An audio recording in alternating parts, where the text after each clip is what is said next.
નમસ્કાર વિદ્યાર્થી મિત્રો, હું તમારા સૌનું સપ્તર્ષિ સંકુલમાં હાર્દિક સ્વાગત કરું છું।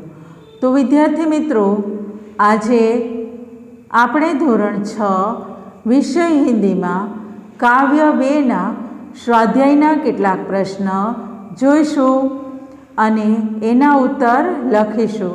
તો વિદ્યાર્થી મિત્રો, દરેક વિદ્યાર્થી પોતાની નોટબુક, પેન્સિલ અને પુસ્તક લઈને બેસે। હું અહીંયાથી જે લખાવું એ લખતા જાય અને પુસ્તકમાં ટીક કરવા લાયક હોય તે પુસ્તકમાં ટીક કરતા જાય। તો મિત્રો, સ્વાધ્યાયનો પહેલો પ્રશ્ન છે, निम्नलिखित प्रश्न के उत्तर लिखिए। पहलो प्रश्न है एनो, इस काव्य में प्रकृति के कौन कौन से तत्व है? तो उत्तर लखीशु, इस काव्य में प्रकृति के तत्व इस प्रकार है। चंद्रमा अल्पविराम करता जाजो एक पछी, सूर्य, भूमि, आकाश, हवा और पानी जैसे तत्व है। बीजो प्रश्न जोईशु मित्र, काव्य का शीर्षक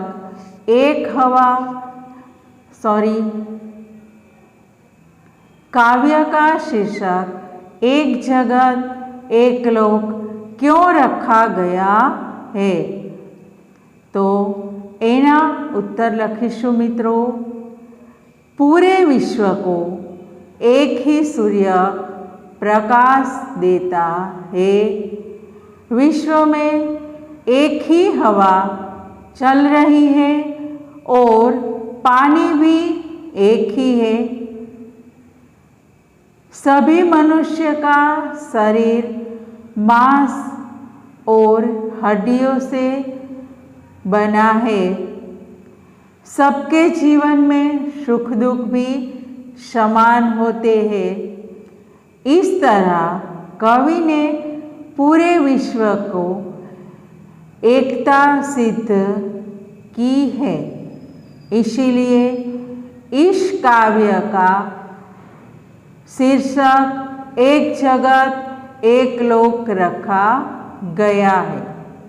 तो मित्रों, तीजा प्रश्न जोईशु, आप इस काव्य को और कौन कौन से शीर्षक देना चाहेंगे? तीजो प्रश्न जोईशु मित्रों, आप इस काव्य को और कौन कौन से शीर्षक देना चाहेंगे? तो हम इस काव्य को नीचे दिए गए शीर्षक देना चाहेंगे। पहला है एक विश्व, एक धरा तथा हम सब विश्व बंधु। चौथा प्रश्न है, सभी नदियाँ अलग अलग है, फिर भी कवि क्यों कहते हैं कि एक ही पानी? तो एनो उत्तर लखीशु मित्र, सभी नदियों के पानी की वैज्ञानिक संरचना एक जैसी है। सभी नदियों के पानी का मनुष्य के लिए और पशु पंखियों के लिए समान उपयोग है। इसीलिए कवि कहते हैं कि सभी नदियाँ अलग अलग है, फिर भी पानी एक है। तो प्रश्न 2 जोईशु मित्रों, विलोम अर्थ वाले शब्दों के जोड़े बनाइए और उदाहरण अनुसार वाक्य में प्रयोग कीजिए। तो આપણે અહીંયા વિરોધી શબ્દની જોડીઓ બનાવવાની છે અને એને વાક્યમાં પ્રયોગ કરવાના છે। તો દરેક વિદ્યાર્થી મિત્ર પુસ્તકમાં પણ લખતા જાય. પહેલું આપેલું છે પાસ, તો વિરોધી થશે દૂર.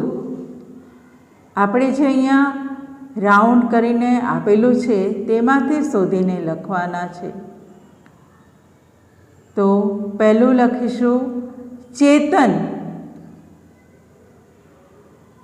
તો એનું આવશે જળ. બીજું લખીએ જીવન, તો મૃત્યુ.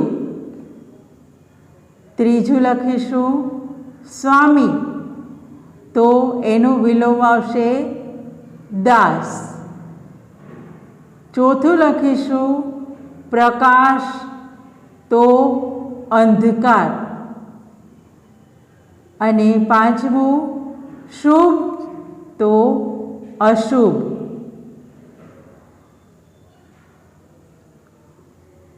તો મિત્રો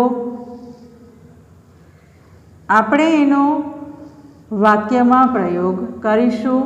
ઉદાહરણ આપેલું જ છે कि मेरे घर के पास मीना का घर है, मीना का घर मेरे घर से दूर नहीं है.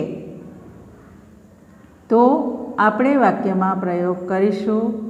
પહેલું લખીએ વૃક્ષોं में भी चेतना है, वनस्पति जड़ नहीं है. बीजू लखिए औषधियाँ हमें जीवन देती है, औषधियाँ हमें मृत्यु से बचाती है. त्रीजू लखीशु मित्र ईश्वर सबका स्वामी है, वह किसी का दास नहीं है. सूर्य हमें प्रकाश देता है. चौथू दीपक अंधकार का नाश करता है.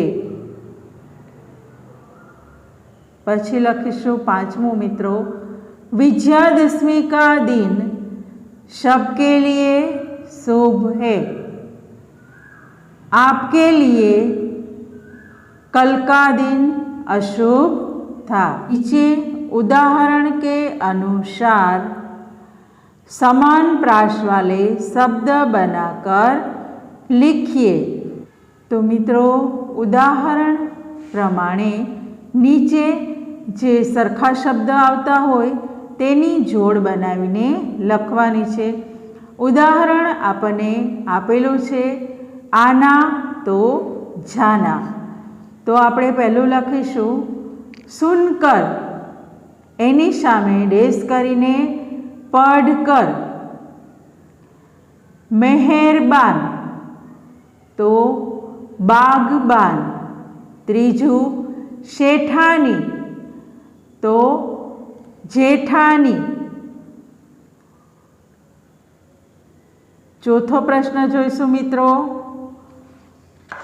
निम्नलिखित भाव दर्शाने वाली काव्य पंक्तियाँ लिखिए. આપણે આની पंक्ति લખવાની છે. पूरे विश्व में एक ही सूर्य का प्रकाश है, एक ही हवा चल रही है और एक ही प्रकार का जल है. तो આપણે એનો ઉત્તર લખીશું મિત્ર. જવાબ લખજો એક જગત,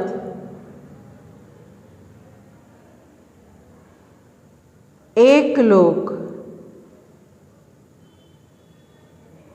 सबका है एक मान.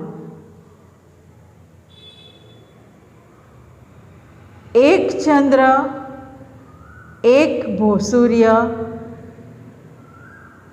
एक भूमि आसमान. एक तेज, एक हवा, एक ही पानी. बीजू लखीशु मित्रों समता का यह गीत पूरा विश्व हमेशा गा रहा है। तो एनो उत्तर लखीशो मित्र, समता और ममता के गीत तराने घर घर में गूंज रहा, निष्दिन यह मधुर गान। આપણે અહીંયા પ્રશ્નને વિરામ આપીશું, ફરી મળીશું ત્યારે ફરીથી પ્રશ્ન 5થી જોઈશું। ત્યાં સુધી દરેક વિદ્યાર્થી મિત્ર આના અભ્યાસ કરતા રહે। અસ્તુ, જય હિન્દ, જય ભારત।